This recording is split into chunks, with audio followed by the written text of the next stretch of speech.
This is Ben Maides with Certified Piedmontese Beef. We're going to use chuck roast today.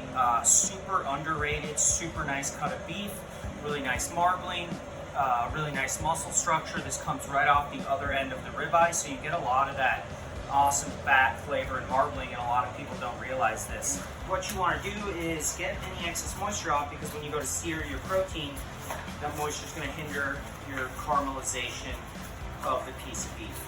This is the first thing I like to do, because first things first, you want to get the salt into the meat. A lot of people get a little scared when they're salting. You want to be generous with the kosher salt, because what's going to happen is that's going to absorb into the chuck. This is the first step that you do, because the longer this salt has time to absorb and almost brine the meat, if you will, the better it's going to be. This is also a great step that you can do the night before. I personally always use kosher salt and freshly ground black pepper. To me, there's no substitute in the flavor you get from fresh ground black pepper. And kosher salt has a really nice hand feel to it and makes it really easy to consistently season. We're gonna sear. This is kind of the crucial step. We're just gonna use a little olive oil. I recommend grapeseed or canola or any good kind of searing oil. We're kind of on medium-high heat here. We really want that oil to get contact with the pan. Medium-high heat, we're gonna slowly let this piece of meat roast.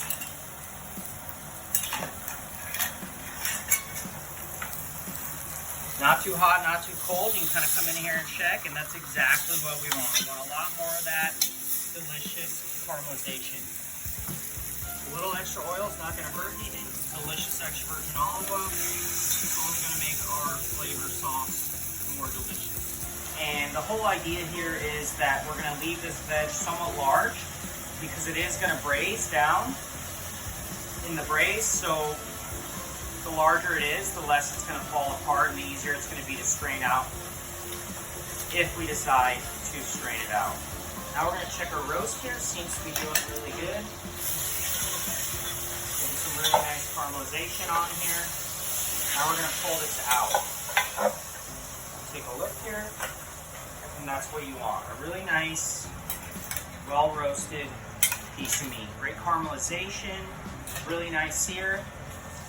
And now this right here, this is what you want. This is called the fawn in France. Add a little bit more oil here. Now we're just gonna add our veg, and we're gonna start sauteing and rendering this down. As a rule of thumb, we're gonna add a little bit more salt here to kind of help these vegetables sweat. Adding carrots, celery, onion, mushrooms. Our aromatics are here ready to go. We're gonna let those go for a little bit longer. Just gonna let that slowly caramelize and start getting some color.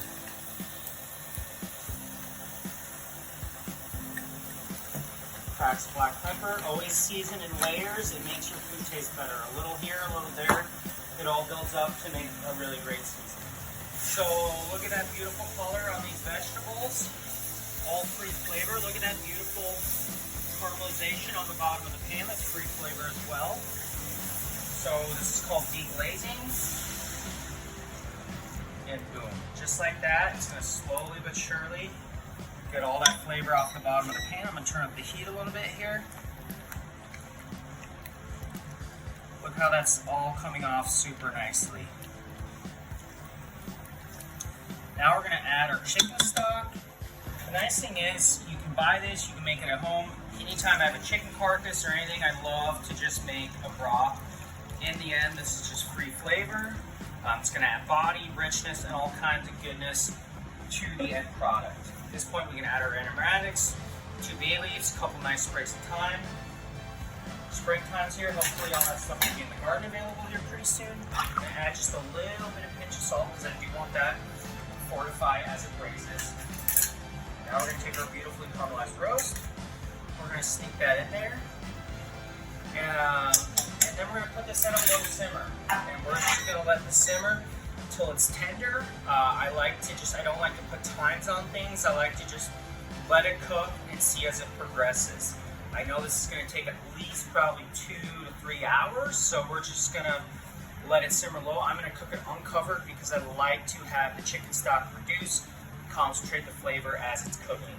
Okay, so here we have it. This is a nice steady simmer. Sometimes a little protein kind of runs to the top. If you want, you can just skim that off. Get rid of that. And at this point, you can kind of just set it and forget it and walk away. Check it in an hour and a half, 2 hours. The whole idea here is you don't want to cook the protein hard enough that it seizes up and dries out. You just want to slowly let it simmer in this super tasty, flavorful liquid, and it's going to be worth the extra work. Beef out, and you kind of have a decision to make. You can go until it's falling apart. I personally like a tiny little bit of bite to it. And so I turn it off, and I like to let the beef rest in the liquid just a tiny little bit. I think it helps a lot to keep the beef from drying out. Give you a nice quick little plate up here. Some of this tasty veg.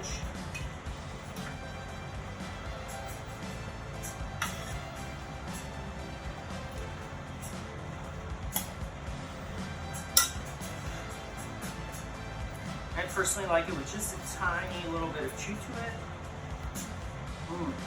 Tender, juicy, and delicious.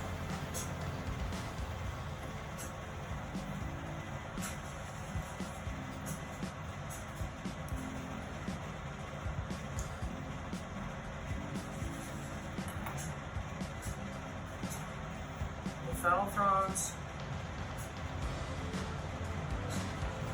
Brighten it up a little bit. A little extra virgin olive oil.